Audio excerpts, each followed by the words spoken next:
que eso dice mucho precisamente del periodismo. El periodista siempre tiene que estar muy puntual en todas sus actividades. Muchas gracias. Nos presentamos, mi nombre es Uriel Bedoya, perdónenme, excúsenme por favor por tomar la vocería. Soy el docente de la materia de creatividad y lenguaje. Nos acompaña aquí nuestra decana, la doctora Claudia Altamar, del programa de comunicación social de la Institución Universitaria de Colombia. El ánimo de esta diálogo y de esta entrevista hace parte de un ejercicio que venimos haciendo con los muchachos en estas dinámicas de la virtualidad. Y pues bueno, queremos acercarnos un poco a las experiencias de grandes personajes del periodismo que nos quieran contar sus historias y cómo de alguna manera el periodismo se ha transformado en Colombia en los últimos tiempos. Tenemos que confesar que es primera vez que tenemos del lado de alguien que nos puede contar sobre la caricatura. Siempre hemos tenido otros personajes que están muy de cerca también con el periodismo en otros ámbitos, como es precisamente la escritura, la radio o la televisión, pero de verdad que es muy interesante poder compartir con Vlado estas experiencias sobre el tema de la caricatura del periodismo y la realidad nacional que nos agobia y de alguna manera también nos acoge en el país. Voy a darle la palabra a la doctora Claudia para que le dé la bienvenida y para que nos cuente un poco del programa de la universidad. Bueno, buenas noches a los profesores del programa. Buenas noches, Vlado. Bienvenido a esta casa de estudio. Buenas noches, estudiantes. Gracias por permitir que estos espacios académicos y de fortalecimiento se puedan dar. Vladimir Flores, aunque le gusta más que lo llamen Vlado, nacido en Armenia, caricaturista, periodista, ilustrador, polifacético, crítico, polémico, Premio Nacional de Periodismo, creador de Aleida, reconocido y aplaudido internacionalmente. Bienvenido a este espacio académico que se llama Pizarra Digital, una marca del programa de comunicación social de Institución Universitaria de Colombia. Que no sea la última vez que lo tengamos por acá, porque seguramente todo lo que usted tiene que contar es absolutamente valioso para estas nuevas generaciones. Bienvenido a ustedes, muchas gracias por crear estos espacios de conocimiento profundo de lo que es el quehacer del periodismo desde distintas posibilidades de creación. Muchas gracias por estar acá hablado, gracias estudiantes por estar al día en creación de nuevos espacios y dinámicas académicas. Bueno, pues muchísimas gracias por la invitación. Después de todos esos piropos, voy a grabarlos y se los llevo a la revista a ver si me aumentan el sueldo. Porque ya con todo eso ya me sirve de palanca y de incentivo para ir a reclamarles un poco más de sueldo. Claro, usted tiene la culpa porque es grande, entonces, ¿qué hacemos? Por los kilos que me he ganado en la cuarentena, ¿no? Supongo. Sí. No creo, no creo, no creo. Grande del periodismo colombiano, grande. Pues muchísimas gracias. De verdad que ya fuera de chiste me parece muy interesante estar aquí acompañándolos. Ojalá que convirtamos esto más en un diálogo que en un monólogo para oír inquietudes, para plantear temas y cosas de esas que nos puedan interesar a todos. Y yo cuando digo todos, hablo de todos y todas e intermedios para que no haya ninguna clase de sensación de discriminaciones ni nada de eso, porque ahora el lenguaje incluyente nos tiene fregados y fregadas. Claro que sí. Bueno, vamos a darle entonces paso a Paola y Alejandro, quienes van a dirigir un poco la entrevista, y la doctora Claudia y yo vamos a estar acá muy atentos también para acompañarlos. Claro que sí. Buenas noches, bienvenidos a Pizarra Digital. Mi nombre es Paola Molina, junto a mi compañero Alejandro Velandia. Esta noche traemos un invitado muy especial a Pizarra Digital, Vlado, caricaturista y columnista. Buenas noches, Vlado. Hola, buenas noches, Paola. Muchas gracias por la invitación y vamos a lo que vinimos. Claro que sí, Vlado. Bueno, Vlado, quiero que nos cuentes un poco, en este caso, acerca de sus inicios en la caricatura. Bueno, la verdad es que digamos que la información básica sobre lo mío se encuentra en Google y en Wikipedia y todas esas cosas, y casi todo es más o menos fidedigno. Solo agregaría que yo pude hacer realidad el sueño que tuve desde muchacho, desde que estaba en el colegio, en la secundaria, y tenía la intención, el sueño, el plan de ver mis caricaturas impresas en un medio importante, en un periódico de buena circulación. Y la verdad pues es que para mí ha sido una verdadera satisfacción haber llegado a los medios más importantes del país y sobre todo pues poderme ganar la vida viviendo de eso, ¿no? Cuando era muchacho me preguntaban, ¿usted cree que se va a ganar la vida haciendo mamarrachos? Y la respuesta indudablemente la ha dado el tiempo. Entonces eso para mí es muy satisfactorio.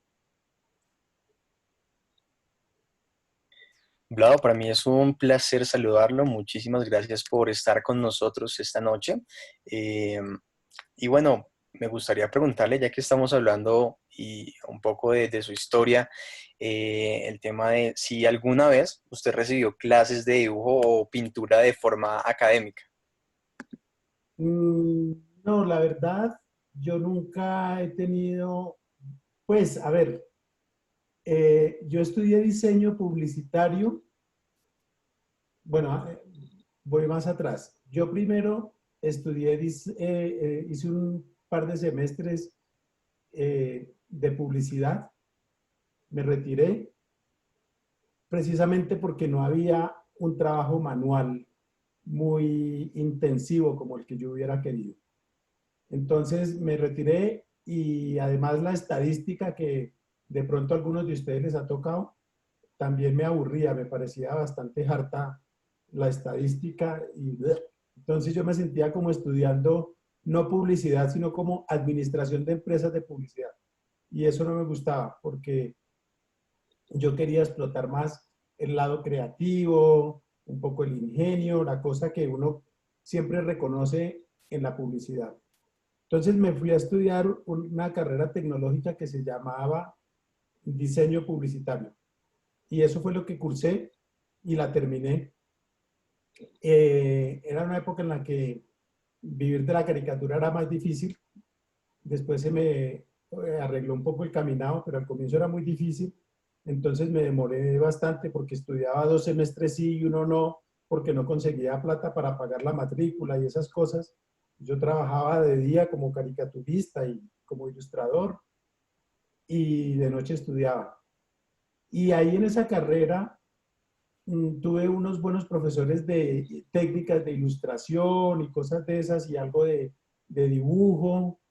Entonces ahí pude darle un poco de sentido, le encontré un poco de sentido a ese estudio que estaba haciendo y eso me gustó bastante. Entonces, eso me ayudó a depurar técnicas y cosas de esas que todavía hoy pongo en práctica porque a pesar de que tengo tecnología, tengo iPad y tengo todas esas carajadas digitales, siempre empiezo con papel. Yo ahora mientras hablo con ustedes tengo aquí una libreta donde tomo notas y donde eventualmente hago bocetos y cosas de esas, porque siempre todo empieza en un papel, tanto para diseñar como para dibujar y muchas veces para escribir. Uno como periodista, como columnista, uno toma nota en alguna parte y entonces ahí está la esencia de este oficio. Gracias, Vlado. ¿Usted recuerda algún ilustrador o caricaturista que lo haya influenciado en su carrera? Bueno, cuando era niño, yo descubrí por allá una cosa que sí, era muchacho, bueno, había una colección que sacaron por allá a comienzos de los 70 que se llamaba la Enciclopedia del Humor. Y ahí había dibujos de algunos caricaturistas suramericanos muy importantes de Uruguay, de Argentina, incluso de Colombia y tal, ¿no? A mí de muchacho me gustaban mucho las caricaturas de Colombia, de Ozuna, porque cuando yo empecé a tomar conciencia de eso, era el gobierno de Alfonso López, cuando empecé a tener como conciencia política, era el gobierno de Alfonso López, el Estatuto de Seguridad de Turbay luego, y que eso era un poco como la seguridad democrática de la época, con torturas, desaparecidos, detenciones arbitrarias, etc.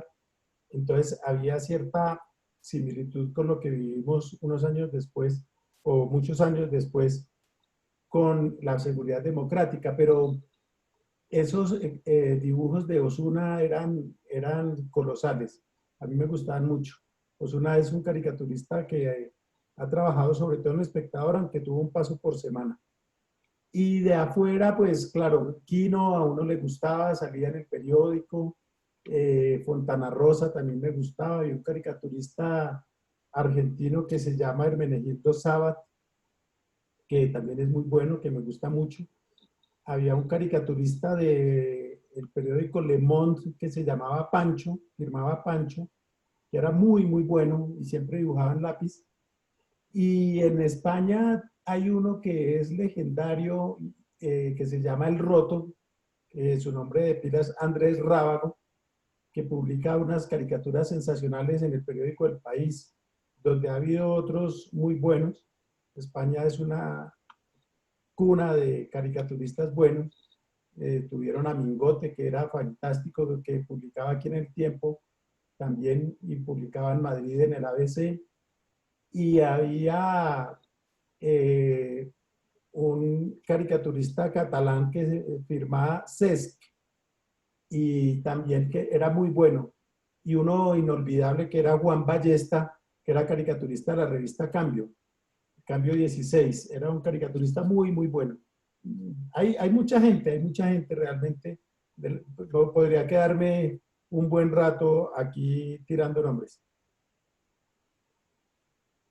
Claro, Claro que bueno, sí. para nosotros es muy importante saber esto y también nos gustaría saber, Vlado, eh, ¿cuánto tarda en hacer uno de sus dibujos normalmente? A ver, pues aquí en Colombia no se pueden hacer dibujos normalmente porque aquí todo es subnormal, ¿no? Entonces, subnormalmente uno se gasta, dependiendo, a ver, las caricaturas tienen un proceso que obviamente es como el de cualquier proceso intelectual, y es que es pensar y tener como la idea, o por lo menos el tema. Y después uno se sienta a rayar y entonces dice, voy a hablar, no sé, de la pandemia, ¿no? Entonces, ¿qué enfoque le quiero dar? Yo busco los temas sobre los cuales puedo aportar. Si no tengo nada que aportar, no dibujo, no me siento obligado a opinar sobre muchos temas, sobre todo porque yo publico en un medio semanal y a lo largo de la semana hay muchos caricaturistas en los periódicos y en la web que están haciendo cosas. Entonces, muchas veces cuando yo voy a hacer mis caricaturas ya hay temas que están agotados. Entonces, no es mucho lo que uno tiene para agregar. Pero cuando tengo algo que agregar, entonces defino el tema y luego pues los personajes que intervienen, si es un diálogo, si es una representación, si es una metáfora, si es un fotomontaje, si es un texto, si es un diploma, si es qué sé yo, ¿no? Entonces, trabajo sobre eso y digamos que el promedio más o menos puede ser de una hora de ejecución física. La ejecución física puede tomarse aproximadamente una hora. Hay casos en que se demora mucho más. Hay caricaturas en las que yo me he gastado, por ejemplo, hay una muy famosa de Guillermo Cano que hice cuando era muchacho para conmemorar el primer año del asesinato de don Guillermo Cano. Y esa caricatura la empecé a las 10 de la noche y la terminé a las 3 de la mañana. Entonces, fue una jornada larga, 5 horas. No es habitual, pero hay caricaturas que le toman a uno 2, 3 horas y excepcionalmente casos como esos en que se puede demorar mucho más, dependiendo del detalle, de la técnica, ¿no? Y a veces ocurre una cosa que es muy curiosa y es que yo hago la caricatura y por lo general mis caricaturas llevan un título y un texto. No siempre llevan texto, pero siempre llevan título. Y a veces me puedo demorar mucho rato pensando el título, porque la idea es que el título no repita lo que la gente está viendo, sino que lo complemente. Y si uno escoge mal el título, pues le queda como coja la caricatura. Entonces es bueno buscar, y yo no sé qué tanto vean ustedes mis redes sociales, pero yo friego mucho con el idioma, con el manejo del idioma, con los errores y tal. Entonces me gusta mucho la precisión en lo que voy a decir, escojo muy bien las palabras, los sustantivos y sobre todo los adjetivos, porque la precisión para mí es muy importante. Perfecto. ¿Cómo es su lado como columnista? Bueno, eso yo no lo puedo juzgar. Yo tal vez tendría que preguntarles a ustedes, ¿no? Lo único es que cuando yo empecé a publicar columnas, yo empecé a publicar columnas hace más de 30 años. Sin embargo, eso fue en el periódico El Siglo, donde yo publiqué mis primeras columnas, y a la gente eso le sorprendía, como así un señor escribiendo columnas y lo que hace es dibujar, porque la gente pensaba que uno no era capaz de escribir más de un párrafo seguido y que eso tuviera alguna hilación y una coherencia. Entonces, para mucha gente fue sorprendente. Por otro lado, mucha gente esperaba que las columnas que uno escribiera fueran chistosas. Y la verdad es que yo no soy un humorista, yo soy un caricaturista, pero yo no me considero humorista. Uno comenta la realidad y a veces lo que pasa es que cuando una congresista resucita la Unión Soviética, otra congresista propone dividir un departamento con un muro y cosas de esas, pues la gente piensa que es que uno está exagerando y uno simplemente está tomando lo que dicen ellos y eso pues resulta tan absurdo que causa cierta gracia, pero lo gracioso o lo absurdo es lo que dicen nuestros políticos y nuestros dirigentes. Entonces, yo no busco ser chistoso y yo creo que un alto porcentaje de mis caricaturas, 3/4 partes o más, no son chistosas. Yo lo que quiero es opinar con dibujos, no hacer chistes simplemente. Porque para hacer chistes, pues tiempo sobra, pero para dejar planteadas opiniones y compartirlas con la gente, hay que trabajar un poco más. Entonces, eso es lo que yo busco con las caricaturas, un poco compartir una opinión, un punto de vista, una perspectiva. Y lo único que puedo decir cuando me preguntas sobre las columnas es lo mismo que te respondería con las caricaturas, y es que mi trabajo siempre está elaborado a partir de un criterio siempre independiente. Objetivo no, nada es objetivo. La ropa que nos ponemos es una decisión que ya es subjetiva. Hoy me quiero vestir de negro, de gris, de azul, de verde, en pijama o en smoking o en lo que sea.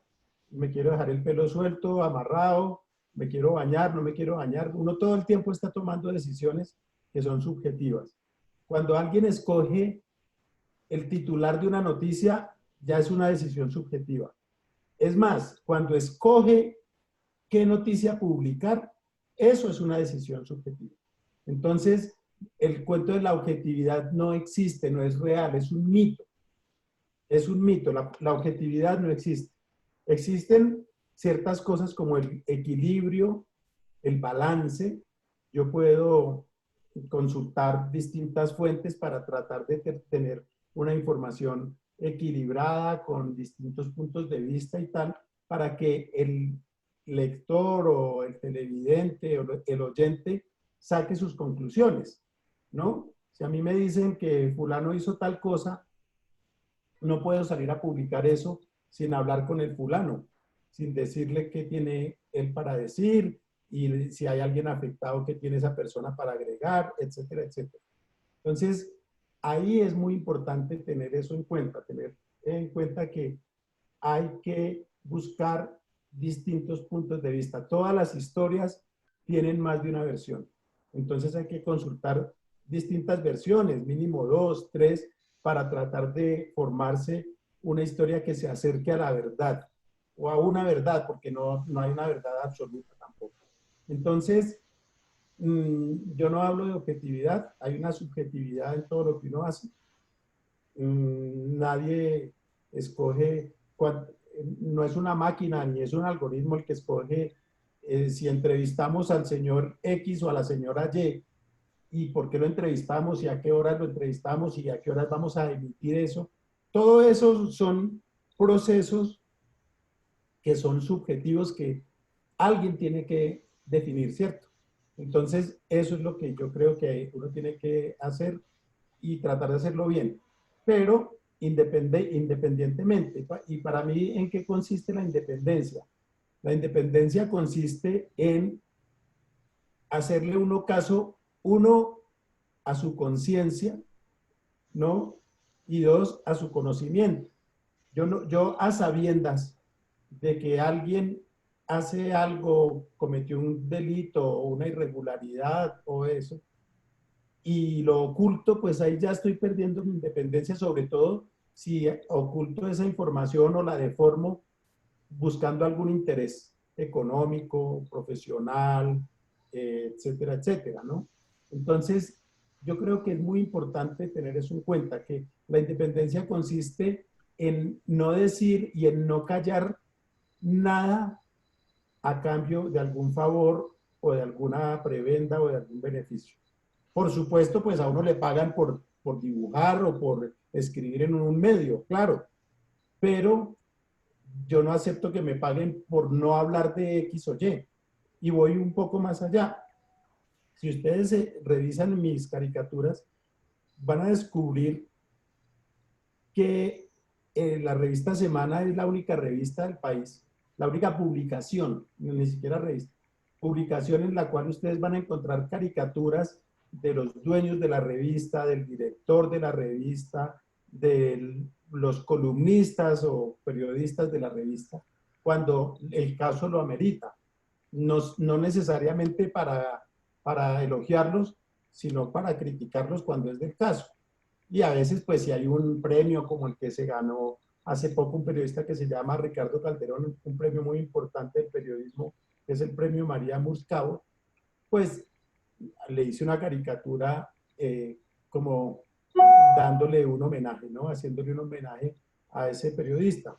Pero sí hay, por ejemplo, cuando salió Daniel Coronel de Semana, yo ahí publiqué alguna cosa sobre el tema y así. Entonces, yo creo que uno tiene que mantener la independencia, inclusive con su propio medio, ¿no? Y siempre cuando a mí me ofrecen trabajar en algún medio, yo lo primero que pregunto antes de saber cuánto me van a pagar es cuánto me van a dejar trabajar, cuánta autonomía me van a dar. Si me dicen, no, pues usted puede hacer todo lo que quiera, excepto tal cosa, yo les digo no. Porque hay medios aquí en Colombia en los cuales a la gente le dicen, usted puede hablar de todo menos de la iglesia. No puede hacer chistes o caricaturas sobre religión o sobre tal o cual empresa o tal o cual partido. Y así yo no trabajo. Entonces digo muchas gracias, pero no. Si me ponen alguna limitación en ese aspecto, yo no me dejo condicionar. Si me dicen, claro, tiene bar abierto, cantina libre, puede hacer lo que quiera, entonces ahí sí yo entro, porque si me dicen que pues, hay 20 botellas allá y me dicen que nada más puedo tomar de la más maluca, pues obviamente no me interesa entrar a ese bar. Bien, Leo, tenemos varias preguntas de los estudiantes. Vamos entonces a darle paso a Daniel Silva, que quiere hacerle una pregunta. Adelante, Daniel. Buenas noches. Perdón. Ahí ya me... Sí, buenas ahí lo noches, vemos. Blau, ¿cómo está?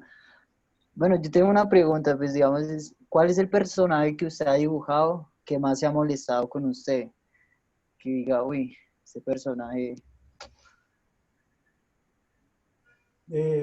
Bueno, la verdad es que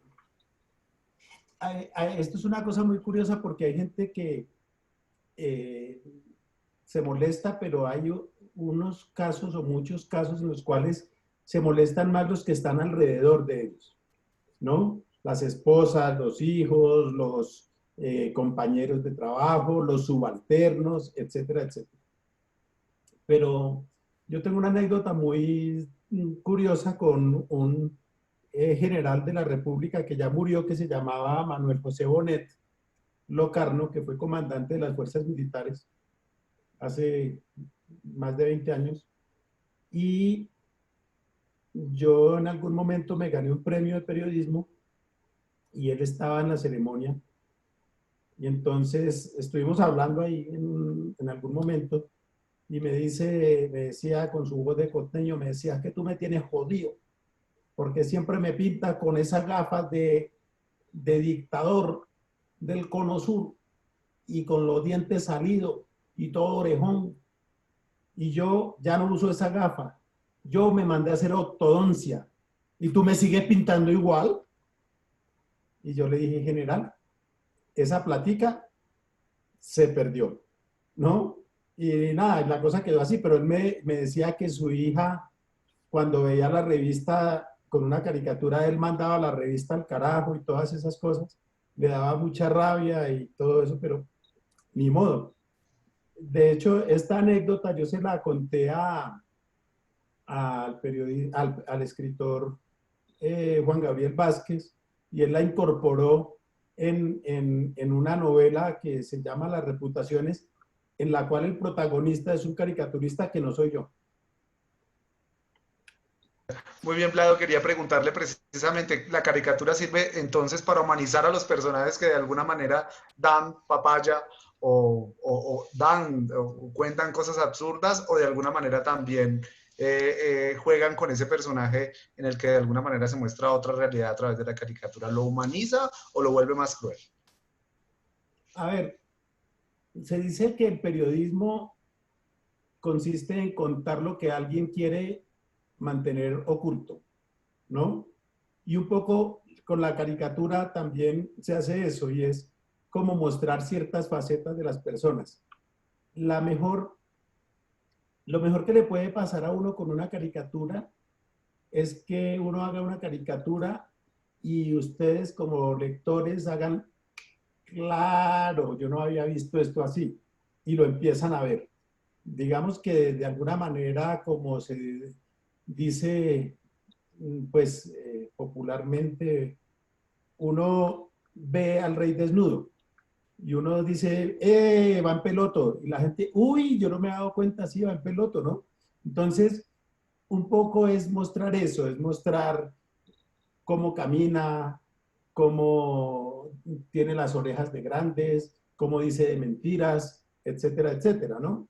Entonces, es tratar de mostrar eso, teniendo siempre en cuenta un factor esencial para uno como caricaturista, y es que el caricaturista, cosa que también le dije a Juan Gabriel Vázquez y también puso en la novela, el caricaturista puede exagerar pero no inventar. Si un funcionario es condenado por robo, no importa si se robó 10 millones o 1.000 millones, ¿no? El que se robó 10 millones no me puede decir, es que usted me está pintando igual que aquel que se robó $1.000.000. Y yo digo, no, hermano, pues que ya usted está condenado por robo, punto, ¿no? Yo en este momento puedo decir que Uribe es preso, porque está preso, ¿no? Pero antes de que lo capturaran, yo no puedo decir que es que el presidiario Álvaro Uribe Vélez, hoy en día sí lo puedo decir, o cualquier otro personaje. Entonces, uno puede exagerar, hacer visibles ciertas cosas, pero todo tiene que estar basado en la realidad. No puede estar basado en mi imaginación. Es más, se necesita otro ingrediente extra, y es que esa realidad sea de público dominio, de conocimiento general. Porque si yo sé, por decir cualquier cosa, que un político se robó una plata en un contrato, pero eso yo lo sé y todavía no se ha hecho público porque lo están investigando, porque le pusieron una demanda que la gente todavía no conoce y tal. Yo no puedo hacer esa caricatura porque la gente no la entiende. Se queda en un chiste privado. Entonces, las caricaturas siempre retoman la realidad, la actualidad, y uno lo que hace es comentarla, analizarla, opinar sobre eso. Por lo tanto, si no existe esa información para todo el mundo, pues yo no puedo dibujar o hacer un comentario sobre algo que la gente no tiene idea. La gente queda mirando y dice, no entiendo. Entonces, ahí toca trabajar sobre lo que la gente conoce. La materia prima es que la gente tenga conocimiento de eso. Perfecto. ¿Cómo nace Aleida Bravo? Aleida. Bueno, Aleida, estoy tomando una panelita con limón y ¿cómo es que se llama esa cosa? Jengibre. Porque es que aquí en Bogotá está haciendo mucho frío. Entonces, la aguapanelita caliente es muy buena. Y este es un pocillo de mi programa que yo tenía en televisión que se llamaba NSN. Bueno, Aleida surgió porque yo quería hacer un personaje que no tuviera nada que ver con la actualidad, ni con narcos, ni con guerrilleros, ni con corrupción, ni con paracos, ni con congresistas, con nada de eso. Que me diera libertad, que yo la pudiera pintar hoy o mañana o cualquier día sin pensar en una coyuntura noticiosa y que fuera de temas más humanos que nos afecten a todos. Entonces, se me ocurrió primero quise hacer un señor que se llamaba, así como hay en Bogotá, el señor de Brigar, el señor de Pombo, de Castillo, de lo que sea. Este se llamaba Cándido de Veras y era un personaje que traté de hacer y no me convenció mucho y lo descontinué. Lo hice muy poquito y creo, nunca lo publiqué así como, en algunos casos lo metí por ahí en algunas caricaturas, pero no era un personaje recurrente.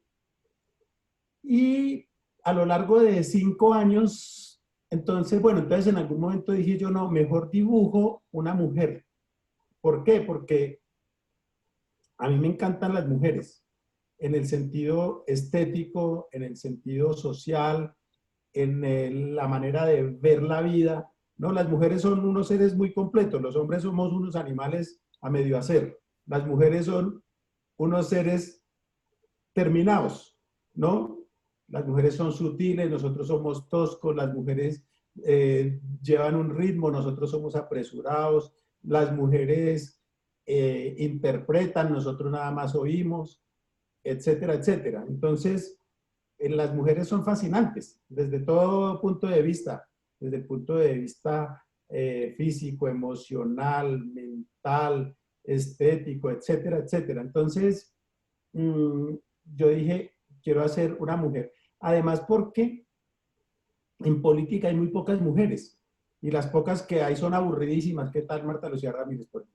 Entonces, yo quería hacer algo que no tuviera que ver con mujeres políticas, ni con mujeres de noticias, ni con mujeres de esto, sino una mujer inventada, salida de acá. Y eso lo empecé como en el año 90 y tanto. Y en el año 92, ay, perdónenme que se me quedó prendido el teléfono, discúlpenme, porque si no nos van a interrumpir toda la noche.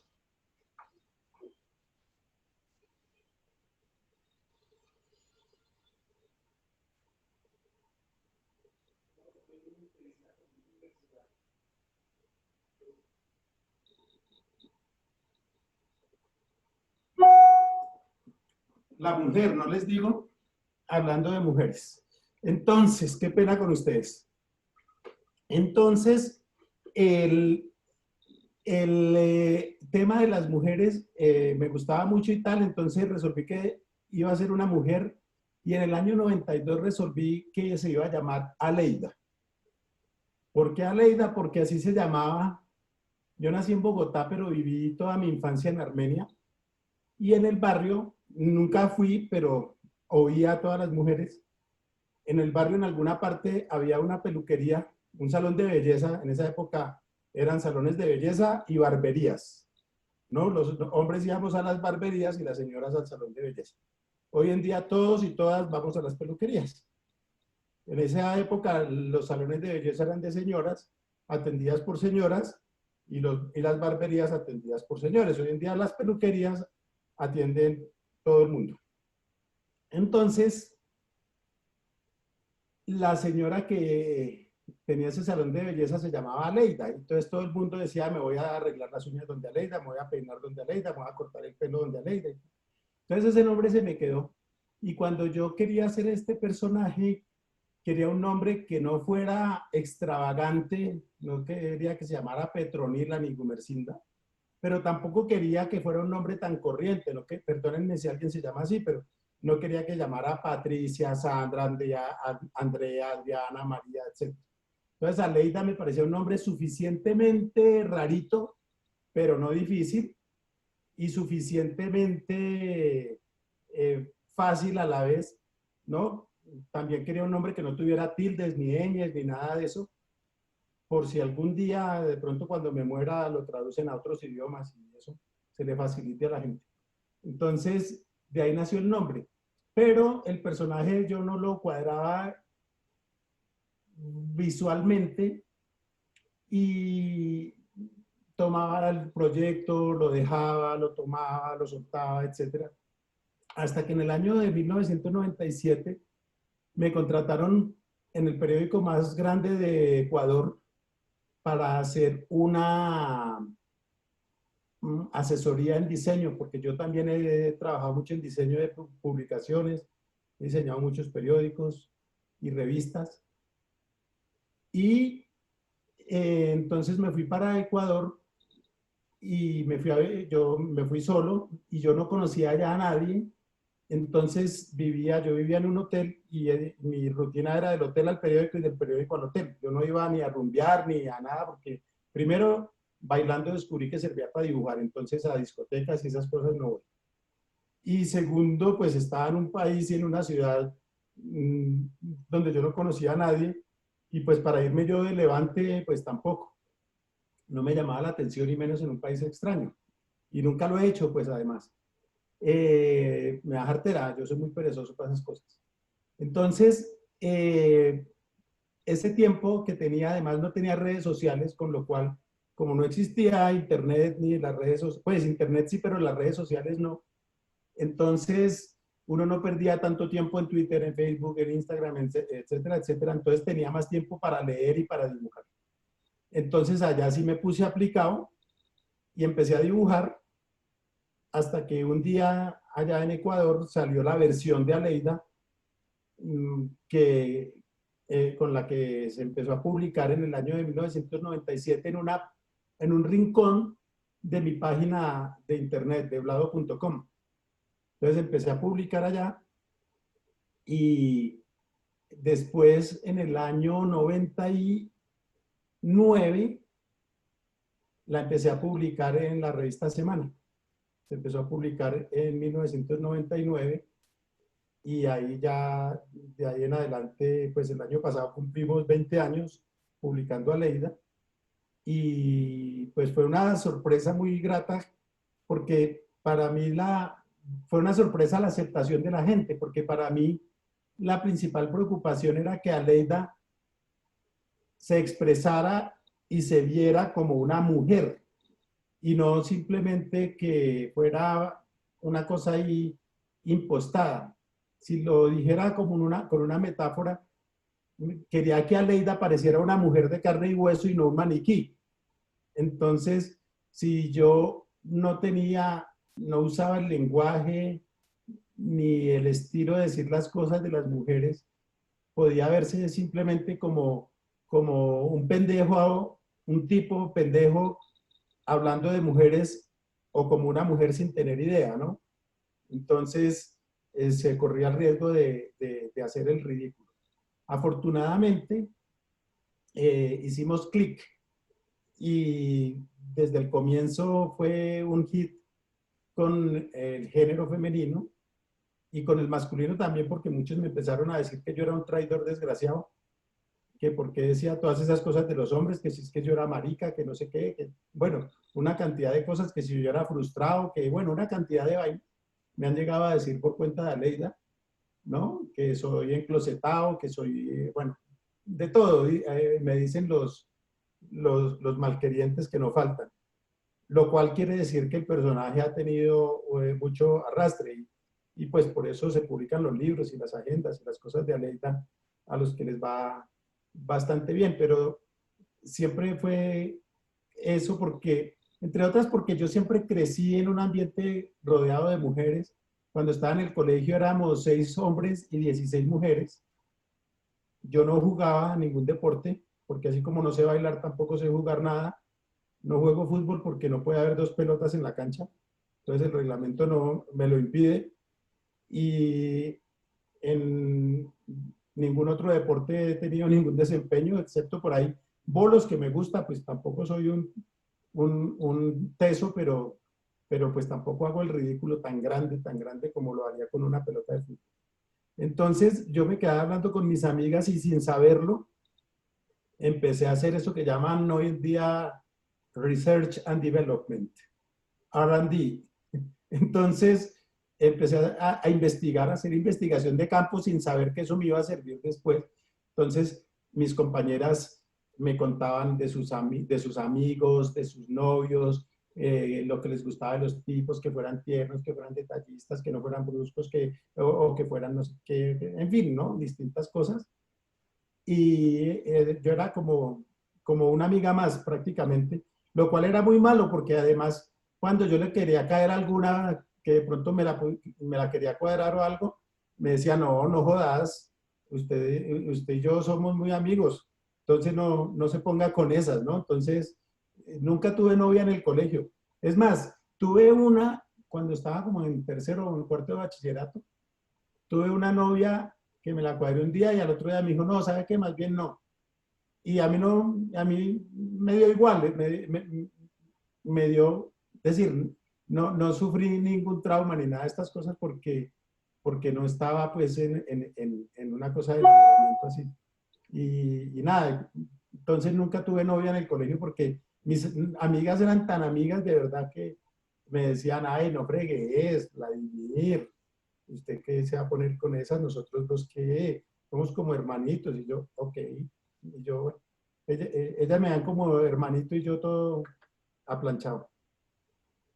Vlado, bueno, tenemos muchas más preguntas porque quisiéramos conocer más sobre su carrera, más sobre su historia, y es por eso que vamos a comenzar con la profesora Luz Helena Sánchez y después le damos paso al estudiante Julio Rojas. Con mucho gusto, tengo todo el tiempo que quieran, así es que tranquilos. Muchas gracias, Alejandro. Gracias, Vlado, por haber aceptado la invitación de estar en nuestra academia. Precisamente iba a preguntarte, ¿cómo hace Vlado para retratar de una manera tan cercana los sentimientos de las mujeres? Ya nos contó algo pues, de la experiencia que ha tenido con sus amigas, en su familia, pero sí es muy interesante ver cómo retrata sin irse al otro lado, a un lado ofensivo, sino en el término perfecto, podría decirse, muchos de los sentimientos, muchos de los pensamientos que las mujeres tenemos y manifestamos frente a diferentes situaciones de la vida, no solamente en las relaciones de pareja, sino en relaciones laborales y en otros tipos de aspectos que vivimos día a día. Bueno, Luz Helena, pues, a ver, por un lado, está algo de lo que yo hablaba al comienzo, y es que como no me interesa hacer chistes por hacer chistes, porque cuando uno, yo no sé si a ustedes les pasa, que en todas partes hay gente que se las da de chistosita, ¿no? Y a todos le quieren sacar punta. Y ese tipo de gente normalmente, el 99% de las cosas que dice son babosadas y por ahí una chistosa, un 1% entonces, y eso les pasa también a los caricaturistas. Hay caricaturistas que creen que son caricaturistas 24/7 y la gente a veces también lo malinterpreta a uno y cree que como uno es caricaturista, entonces uno tiene que aguantarse cualquier pesadez, cualquier broma, cualquier estupidez que le digan. Y yo pues me aparto de eso. Yo soy caricaturista como un médico es médico y como un futbolista es deportista, etcétera, etcétera. Y hay momentos para hacer consulta, hay momentos para jugar con un balón y hay momentos para estar en otro ámbito, ¿no? Entonces, yo creo que lo primero es no tratar de convertir toda situación que uno vea como un tema para una caricatura de Aleida, como un tema chistoso porque sí, ¿no? Es mucho más interesante buscar las contradicciones, las cosas absurdas, la ironía, y muchas veces, igual que con las otras caricaturas, la situación no es tan chistosa y hay cosas que sirven incluso para, que me han servido para reflejar que las mujeres pueden, como de hecho lo hacen, burlarse de sí mismas, ¿no? Porque tomarse uno en serio a sí mismo, pues es un problema muy complicado. Y entonces yo en algunos casos hago esas cosas. Obviamente hay cosas que no le gustan a todo el mundo porque pues nada, es imposible que algo le guste a todo el mundo. Si hay gente a la que no le gusta la plata, entonces imagínense una caricatura, ¿no? Entonces, yo creo que el tratar de satisfacer a todo el mundo no puede ser una meta, pero sí el tratar de hacer un trabajo que tenga cierto nivel de calidad y de coherencia y que esté de alguna manera reflejando la sociedad en la que vivimos,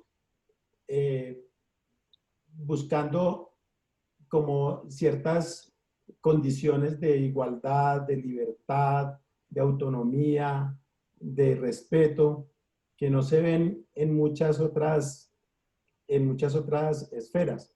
Entonces, yo leo desde, por ejemplo, desde revistas como Cosmopolitan o Marie Claire, si me caen a las manos, así como leo libros de Hannah Arendt o de cosas de Alejandra Pizarnik, o leo novelas donde los personajes son mujeres muy bien elaborados, personajes muy bien elaborados, y hechos algunas veces por mujeres, otras veces creados por hombres, como ha pasado con Stendhal, con García Márquez, etcétera, etcétera. Entonces, leo muchas cosas y lo otro es que yo soy un firme convencido de que los hombres tenemos un pedazo de alma femenina y en nuestra sociedad siempre nos han oprimido para que no lo dejemos salir. Entonces, si un hombre llora, si un hombre es tierno, si un hombre es cursi, si un hombre es débil, eso está mal visto. Yo no, yo soy bastante nena, yo lloro viendo una novela, yo lloro viendo que una pareja se pelea en una película, yo lloro viendo un perrito sufriendo, a mí me parece bonito recordarle cada mes a mi novia que somos novios, a mí me parece lindo regalarle un chocolate, comprarle un chocolate cuando voy a Carulla y echarle un chocolate en el mercado para llevárselo, en fin, ¿no? Toda una cantidad de cosas. Si veo un tipo churro, yo digo, uy, ese tipo está churro, ¿no? Y no le veo ningún problema, no le veo ningún misterio. ¿Por qué no puedo decir que un tipo es churro si el tipo es churro, ¿qué hacemos? ¿No? Entonces, ahí uno no puede hacerse el marica realmente, ¿no? No puede, no, pues es que no, es churro y decir que es churro no me vuelve menos hombre, ni menos varón, ni nada de estas cosas, ¿no? Y también, y obviamente pues también digo, si esa mujer es chusca, esa mujer no me parece chusca, ¿no? O hay mujeres que a todo el mundo les parece chusca, a mí no, en fin, como debe ser. Pero en nuestra sociedad nos han educado para que los hombres no muestren esa habilidad. Llorar en público para un hombre es algo fatal, es algo vergonzoso, es algo que no se hace, etcétera, etcétera. Yo dejo a un lado todos esos prejuicios. Con todo esto, al decirles todo esto, lo que quiero decir es que yo dejo salir la niña que tengo adentro. Y eso me permite lograr cierta empatía con las cosas que dicen las mujeres. Entonces yo con las parejas que he tenido, con las novias, con los affairs, con todo, pues algo aprendo sobre todo, sobre la manera de ver la vida, sobre la familia, sobre el cuerpo, sobre los sentimientos, en fin, siempre alguna enseñanza queda y algunas de esas enseñanzas pues las reflejo en lo que pasa con Aleida. Y algunas veces hay conversaciones que me sugieren una caricatura, a veces hay frases que dice alguien que prácticamente calcadas se pueden convertir en una viñeta de Aleida, o hay cosas que me dicen y uno dice, uy, la idea está buena, pero hay que elaborarla más para escribir un buen mensaje para una viñeta de Aleida, ¿no? O hay cosas que me pasan a mí como hombre, a las que simplemente les cambio el género y funcionan también con una mujer. Entonces es darse cuenta de que no somos tan distintos los hombres y las mujeres en cuanto a la vida amorosa, en cuanto a la vida sentimental, en cuanto a las cosas del corazón. Somos bastante parecidos. Además que Aleida tiene una cosa muy ventajosa y es que Aleida me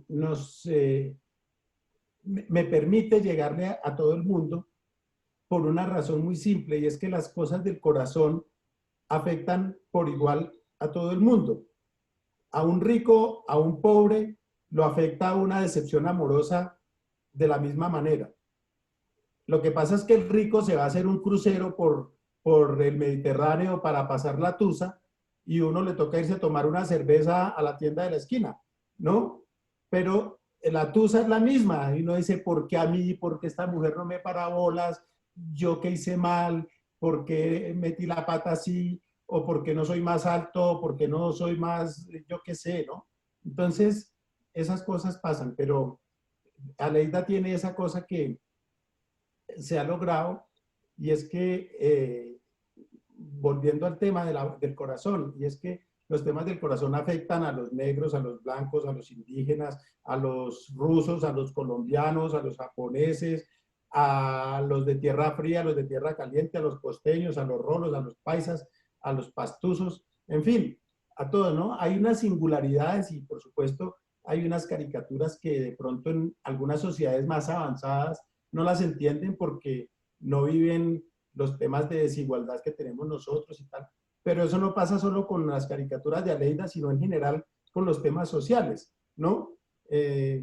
En países como Suecia, por ejemplo, hablar de pobreza, pues no les debe parecer nada así como, y ajá, ¿aquí qué pasó? Porque pues la gente allá puede satisfacer sus necesidades básicas y tal, o enfermarse sin preocuparse quién va a pagar la cuenta del médico, ¿no?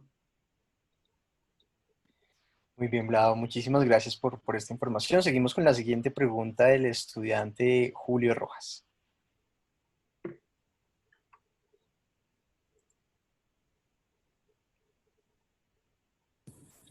Buenas tardes. Hola, Julio. Una pregunta. Hace ya un año el New York Times decidió no publicar más caricaturas políticas. ¿Pero qué cree esto? Pero en el punto de que no se dé tanto por presiones políticas o por correr algún riesgo o peligro, sino por la tan famosa corrección política. ¿Qué opina de eso? A ver, yo creo que eso, y yo en su momento, yo creo que lo comenté en redes sociales y de pronto también en alguna columna y en caricaturas también. El New York Times cometió un error gravísimo al dejar de publicar caricaturas políticas. siendo el periódico más importante del mundo, ¿por qué es un error gravísimo? Por un lado, es un error porque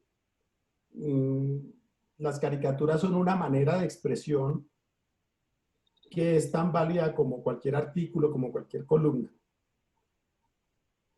Hace muchos años yo hablaba con el director del Tiempo de la época y le decía que los caricaturistas del periódico eran muy malos. A ver, no, perdone, yo no le decía eso. Yo le decía que por qué ellos no respetaban a los caricaturistas. Los caricaturistas en el Tiempo no tienen un día fijo para publicar sus caricaturas, sino que todos los días los caricaturistas, ellos tienen un grupo de caricaturistas colaboradores, ellos mandan sus caricaturas y en el periódico escogen cuáles publican. Y las que no publican, pues el que las hizo pierde la hechura y como no la publican, no la pagan. Cosa que no pasa con los columnistas. Yo sé que todos los miércoles me publican mi columna. Imagínense que hicieran lo mismo con los columnistas y que todos tuviéramos que mandar una columna diaria y que ellos escogieran a ver qué columnas salían cada día. No, sería totalmente ridículo. Entonces, el director del periódico me dijo en su momento, es que son muy malos los caricaturistas. Entonces yo le dije, pues entonces contraten buenos, ¿no? Eso se arregla fácil. Si le parecen malos, pues contrate uno bueno o unos buenos. Y yo creo que eso pasó con el New York Times, que entonces ellos, por curarse en salud, por lavarse las manos, decidieron, no, entonces ninguna caricatura, porque porque esto... Y ese tema tiene de malo que cercenan una forma de expresión, de opinión. Pero tiene otro tema que es más grave, y es que la gente, como ve en otros medios, en otros países, que el New York Times, el periódico más importante del mundo, suprimió las caricaturas, pues ellos dicen, no, si el New York Times no tiene caricaturistas y no pasa nada, pues nosotros, ¿por qué no? Que es lo mismo que pasa con Trump. Si el presidente de Estados Unidos hace semejantes estupideces, pues por eso tenemos Bolsonaros, Duques, Dutertes, etcétera, etcétera, ¿no? En Filipinas, aquí, en Brasil, en El Salvador tenemos otro salvaje. Porque pues si el presidente de Estados Unidos dice que puede mandarle la mano a una mujer y agarrarla en sus partes íntimas y no pasa nada, o que podría salir y coger a tiros a la gente en la Quinta Avenida, y todo se ve como una cosa folclórica. Entonces, al ver eso que pasa en la principal democracia del mundo, pues eso de alguna manera termina reflejándose en las democracias de otros países menos importantes y menos importantes. Si el periódico más importante del mundo toma una decisión tan arbitraria, el día de mañana, semana o el Tiempo pueden decir, no, qué carajo, ya no tengamos caricaturas. Si el New York Times las sacó y no le pasó nada. Entonces, para mí es un muy mal precedente. Fue una decisión realmente triste que un periódico tan, pero tan importante terminara tomando esa decisión y en efecto, pues, el tema de la corrección política, el tema del lenguaje incluyente, el tema del Me Too, el tema ambientalista, todos esos temas que tienen un origen válido por buscar el respeto de ciertos derechos, de ciertas cosas, termina deformándose y llevando a unos extremos que terminan de alguna manera siendo como un boomerang, porque se desnaturalizan, se desfiguran y pierden el propósito para el cual fueron concebidos, ¿no? Gracias, Vlado. Vamos con la siguiente pregunta de nuestra decana Claudia Altamar.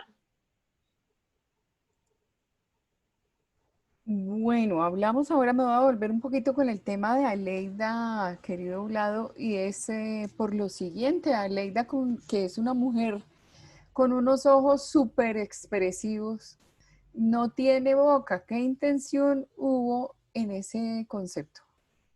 A ver, la verdad es que no hubo ninguna intención. alrededor de eso se han tejido muchas especulaciones y de alguna manera leyendas que no corresponden a la realidad. ¿Por qué nadie se pregunta por qué Superman vuela? ¿No? ¿Por qué nadie reclama que el hombre invisible sea invisible? ¿Por qué nadie dice nada si el pato Donald solo se viste de la cintura para arriba? O que la pantera rosa anda en pelota, ¿no? Entonces, esto es un personaje de ficción. Y como personaje de ficción, pues tiene las características que le pone el autor. Y el autor, en este caso, no sabía qué tipo de boca hacer. Yo no sabía si hacerle una boca carnuda, así como la de Angelina Jolie, o si hacerle una boquita así toda hipócrita como la de Marta Lucía Ramírez, o hacerle una boca fogosa como la de Paloma Valencia, o yo qué sé, ¿no? Entonces dije, pues dejémosla sin boca. Y además, pues eso que se convierta como en un sello de su personalidad y de su fisonomía. Pero obviamente Aleida hace todas las cosas que hace una mujer. Lo que pasa es que pues la boca, digamos que no se le ve, pero ella fumaba, toma, tiene novios o ha tenido, besa, etcétera. Hace todo lo que hace una mujer. Pero la boca no se le nota, digamos. Digamos que no es que no tenga, es que no se le nota. ¿Y algún día va a encontrar el amor o no? No, porque ese día, la vida de Aleida es como los tangos. Si tú te fijas, en los tangos el protagonista lo dejan, se suicida, le ponen los cachos, lo abandonan, etcétera, etcétera. Pero siempre los tangos le cantan al amor, ¿no? Claro. Y un poco es eso con Aleida. El día que Aleida encuentre pareja, me toca poner y fueron felices y comieron perdices. Y chao, adiós Vlado y adiós Aleida, ¿no? Claro, claro que sí. Bueno, Muy profe bien, Uriel. aprovechemos para más preguntas. ¿Cuál es el lado triste de una caricatura según usted? Pues en estos días puse yo en Twitter un trino donde contaba que en 1992, hace 28 años nada más, yo estaba haciendo un curso de diseño gráfico en Holanda. Y obviamente pues ya llevaba un tiempo de caricaturista, ya tenía cierta trayectoria. Y yo llevé pues muestras de mi trabajo y eso. No había internet. Pero yo llevé libros y revistas y recortes de periódicos y fotocopias. ¿Sí? Pues, entonces, en algún momento, un profesor me dijo, sus caricaturas son muy violentas. Y yo, con un poquito de pena, pero también para hacer claridad, le dije, no, no son mis caricaturas, es mi país. Es la realidad que nosotros vivimos. Entonces, cuando me preguntas eso, yo te diría que la parte triste es que en Colombia pasan muchas cosas dramáticas, dolorosas, como son los crímenes contra la población civil, los crímenes contra niños, contra gente indefensa, contra los civiles que no tienen nada que ver en el conflicto, los atentados terroristas cuando vuelan un club o cuando atacan un pueblo, o lo atacaban, pues porque por fortuna ya no se ha vuelto a ver esos ataques que veíamos cuando la guerrilla llegaba y arrasaba con un pueblo, una vereda, etcétera, etcétera. Cuando uno ve que no se cuida y no se protege la paz, no se le respeta la seguridad a los desmovilizados que decidieron acogerse a un proceso de paz, en fin, todo eso son cosas muy tristes. Y por eso es que yo digo que la mayoría de mis caricaturas no son chistosas, porque es que no estamos para chistes todo el tiempo, ¿no?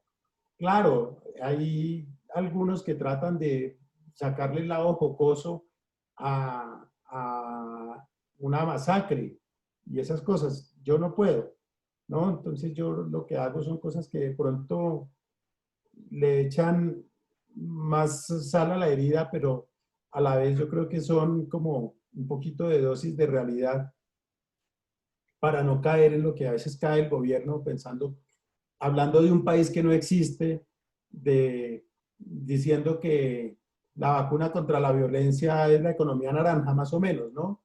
Solo falta que digan que el jugo de naranja es lo que protege, así como Trump decía que el Clorox servía para el coronavirus, decir que el jugo de naranja sirve para evitar las masacres, ¿no? Entonces, ese es el lado de nuestra realidad, ese es el lado triste de esta película. Sin duda alguna. Y entonces, ¿cuándo se convierte, en ese sentido, cuándo se convierte una caricatura en mala caricatura, o para que no me malinterpreten, por favor, en un mal chiste? Yo creo que uno, a ver, voy a hablar de un ejemplo real. Cuando la masacre de Charlie Hebdo en el año 2015, en la cual mataron a varios caricaturistas, los de ISIS, ahí de hecho mataron a 2 que eran amigos míos. Hubo algunas personas que decían con bastante desinformación, o mejor dicho, con ausencia de información, decían, es que cómo es posible que los caricaturistas hagan eso. Sí, la embarrada que los hubieran matado, pero es que usted no cree que se pasaron de la raya. Y entonces a mí se me saltaba la piedra y yo les decía, a ver, ¿cuál raya? ¿Quién pinta la raya? ¿No? Porque es que la raya, ¿quién la pinta? ¿La pinta un obispo? ¿La pinta un cura? ¿La pinta un general? ¿La pinta el presidente, un congresista? ¿Quién nos pone la raya? Si los caricaturistas tenemos que cuidarnos de no pasar la raya, pues nos va a tocar quedarnos parados en un cuadrito así de grande y no podemos movernos. Entonces no hay rayas.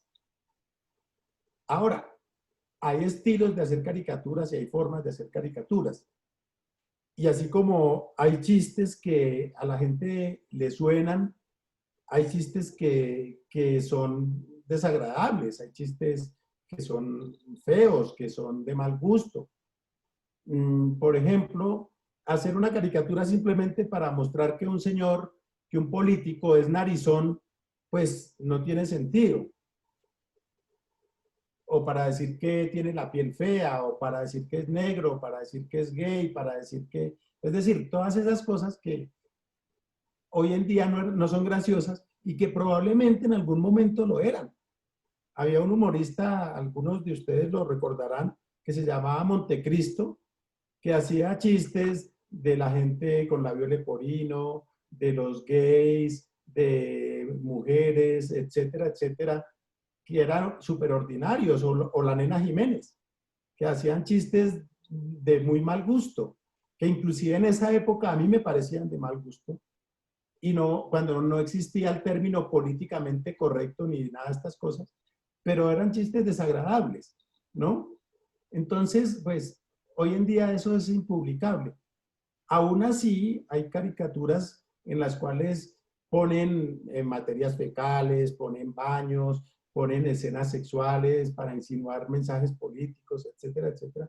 A mí, por ejemplo, pues, eso no me gusta. Pero hay gente que lo hace y lo lamentable es que hay lectores a los que eso les gusta, ¿no? Entonces yo creo que esos chistes no son chistosos, aunque suene contradictorio. Las caricaturas que invitan que de alguna manera exaltan algún tipo de discriminación, pues tampoco son chistosas. Las que tienen que ver con homofobia, con racismo, con burlarse de los pobres y tal, porque pues no tiene chiste que los caricaturistas ni que nadie se burle de los pobres. Las caricaturas deben tener el poder suficiente para burlarse de los poderosos. Burlarse de los pobres no tiene gracia. Decirle miserable a un pobre no tiene gracia. Hacer ver que un poderoso es un miserable, eso sí tiene gracia, eso sí tiene sentido. Pero ridiculizar a la gente ignorante, a la gente que no ha podido estudiar por cualquier razón, o la gente que no sabe hablar otro idioma, o esas cosas, eso no tiene ninguna gracia. Entonces, ahí es donde yo creo que las caricaturas pueden fallar, ¿no? Hacer caricaturas con palabras soeces. Yo nunca escribo groserías ni siquiera en Twitter. No las escribo porque creo que las vulgaridades lo que terminan es distrayendo el fondo del mensaje. Y entonces un madrazo el madrazo en sí mismo se convierte en el centro de la polémica y no el fondo de lo que uno quiere decir con ese madrazo, ¿no? Entonces yo no tengo necesidad de decirle un tal por cual político, sino que uno puede decirle es que este corrupto hizo tal cosa. Y el mensaje se va por lo que es, no por un tema de estética. A mí me parece muy importante la estética en las caricaturas, no solo en el dibujo, sino en el mensaje, porque hay que ser elegantes para decir las cosas. Uno puede decir muchas cosas sin usar lenguaje ordinario, ni gráficamente lenguaje escatológico, ni haciendo alusión a las partes del cuerpo, ni mucho menos a temas sexuales que a veces los ponen como para ridiculizar a ciertos personajes. De acuerdo, Vlado. Vlado, quiero hacerle una pregunta. ¿Qué personajes de la política o la actualidad nacional le facilitan su trabajo? No, todos en algún momento, en algún momento todos los políticos dan papaya. Desgraciada o afortunadamente, pues cuando un político entra a escena nacional o a escena pública, pues ya se vuelve sujeto de cualquier metida de pata, y si ocurre a la vista de todo el mundo, pues tiene todas las posibilidades de terminar ridiculizado, ¿no? Entonces, pues ahí uno no podría decir que hay unos que sí o que no. Obviamente hay unos que parecen predestinados a meter más la pata, ¿no? Entonces uno ve a una Paloma Valencia, a un Macías, a un Petro, a una María del Rosario Guerra, a una Marta Lucía Ramírez, al mismo Duque cuando dice Colombia y cosas así, ¿no? Hay una cantidad de... Entonces, pues, mientras más estén en la escena política y piensen menos, pues se van a exponer mucho. Entonces, porque hay unos que tienen mucha exposición mediática, pero son menos torpes para hablar, para decir las cosas, para manifestarse, para expresarse, ¿no? Entonces, pues, hay de todo, ¿no? Desgraciadamente, entonces, o bueno, no desgraciadamente, sino de manera absurda más bien, muchas veces entonces uno hace un chiste por una metida de pata. A ver, no hace uno un chiste, reproduce la metida de pata del político. Y entonces lo toman como un ataque personal o dicen, no, es que me hicieron ese chiste porque soy mujer o porque soy tal cosa o porque soy otra. Y tratan de desviar la atención, cuando en realidad uno no se está burlando de que sea mujer, se está burlando de que metió la pata, ¿no? Y meter la pata, pues eso no tiene género. Una metida de pata es una metida de pata si la cometa un hombre o la cometa una mujer. Muy bien, Vlado, muchísimas gracias. Vamos con la última pregunta de la noche. Le corresponde al profesor César Augusto Pinzón. Ay, carajo. Buenas noches, Vladimir. Gracias. Gracias, profe. Como ustedes, los caricaturistas, tienen que retratar la realidad nacional. ¿Cómo se puede retratar la situación de Mr. Uribe en una caricatura sin afectar el duelo familiar que deben tener. A ver, una cosa curiosa que se ve con los personajes públicos cuando meten la pata, cuando están en problemas, es que ponen a la familia, por ejemplo, como escudo, ¿no? Yo soy un padre, yo tengo una familia, yo tengo una esposa, yo tengo unos hijos y todo eso. Y pues claro, muchos somos papás y tenemos hijos y tenemos pareja y todo eso y no queremos que nos separen de ellos y no queremos que ellos sufran y tal. Pero eso lo deberían pensar antes de meter la pata, ¿no? Cuando van a pagar un soborno o a pagar un testigo falso, no le dice, oiga, hágame un descuento porque yo soy papá y yo soy esposo y yo he trabajado por la patria, entonces hágame un descuento, ¿no? No me cobre tan caro ese soborno. O es que sí. O es que cuando se iban a robar aquí la plata de las obras de Bogotá en el carrusel de la contratación, dijeron, no, es que yo tengo hermanos, familia, hijos. Pues no, no lo dicen, no lo piensan. Entonces, ¿por qué cuando van a hacer sus fechorías no piensan en la familia? ¿No?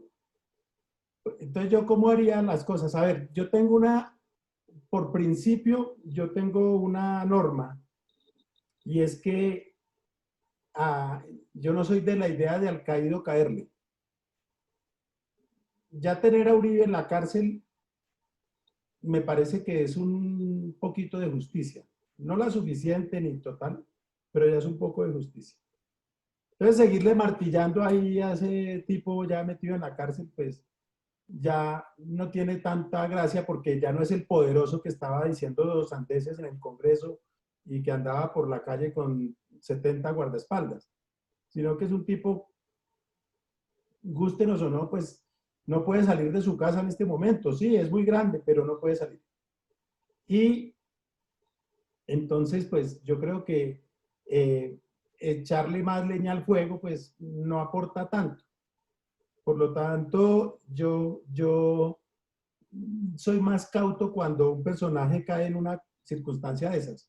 Ahora, que si desde la cárcel, como lo ha hecho en estos días, si desde la cárcel empieza a tratar de manipular y de seguir haciendo cosas, pues seguramente puede ganarse un coscorrón en caricatura, ¿no? Puede ganarse algún tipo de mensaje, de indirectazo por medio de una caricatura. Pero yo por lo general, si si todo el mundo está pidiendo la renuncia de un ministro o de un congresista y el tipo renuncia y ya ya se logró el objetivo, entonces ya dejarlo tranquilo, ya para qué lo mortifica uno más, ¿no? Vlado, pues muchísimas gracias por esta invitación. Para nosotros fue un privilegio que usted estuviera con nosotros compartiendo sobre su historia, sobre su carrera. Qué privilegio tenerlo aquí. Muchísimas gracias.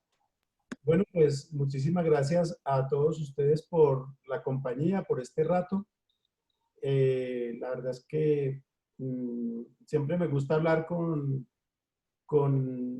la gente de las universidades, con los profesores, con los alumnos, y lo ratifico ahora que acabo de pasar por las aulas universitarias después de haber regresado a la Universidad Jorge Tadeo Lozano a terminar la carrera de publicidad que había dejado comenzada hace 35 años y decidí regresar a concluirla, cosa que me satisface mucho, que me llena de gusto, no por la experiencia de tener el cartón, que también, obviamente, también es un gusto, sino por la experiencia de haber regresado y haber estado sentado en clase, en el salón, obviamente con alumnos todos menores que yo, que podrían ser mis hijos, y con varios profesores con varios no, creo que solamente uno o dos profesores eran mayores que yo, el resto todos eran más chiquitos y por muchos años, ¿no?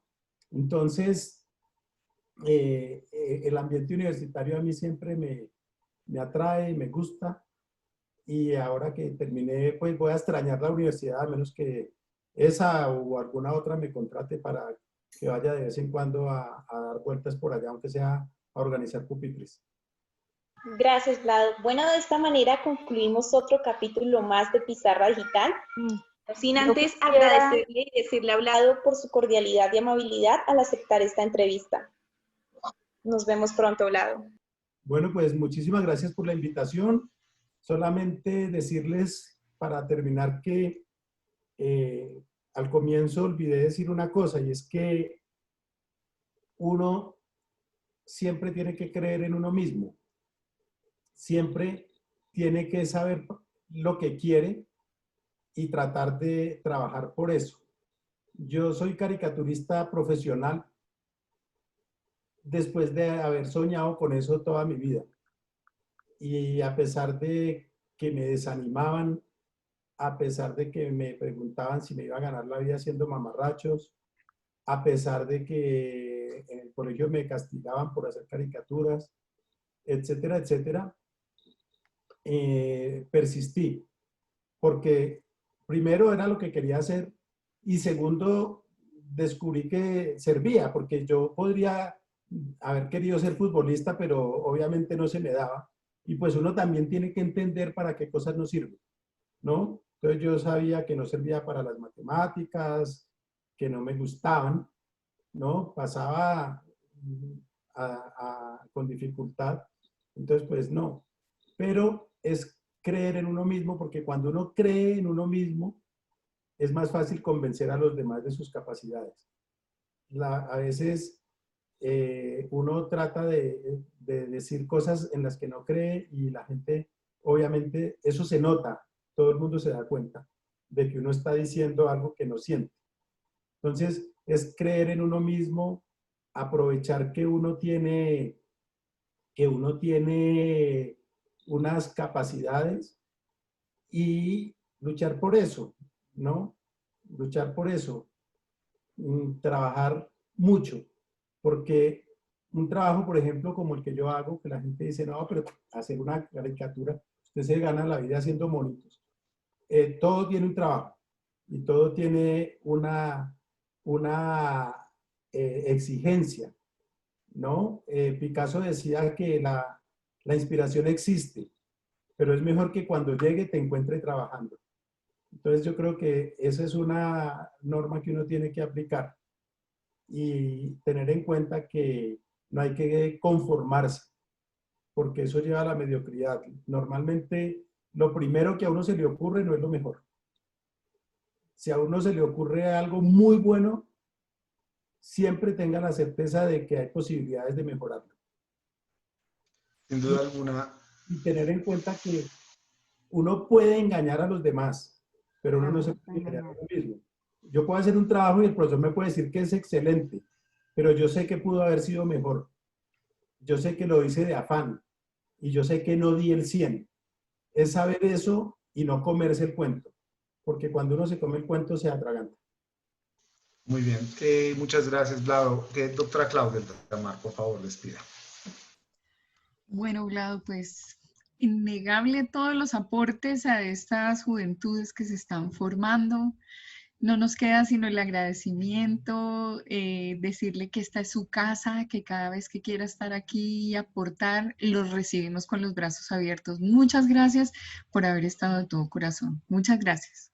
Pues gracias a ustedes. Ahí les dejo en el chat mi correo por si en algún momento los que preguntaron o los que no preguntaron porque les dio pena o cualquier cosa, quieren hacer alguna consulta o tienen cualquier inquietud por ahí, los puedo atender con mucho gusto. Y bueno, en las redes sociales también estoy. Gracias por invitarme y estoy seguro de que nos veremos más adelante. Gracias. Claro que sí. Muchas gracias. Feliz noche a todos. Muchas gracias. Que estén muy bien. Hasta luego. Muchas gracias para todos. Gracias, Vlado. Muchas gracias. Chao, chao.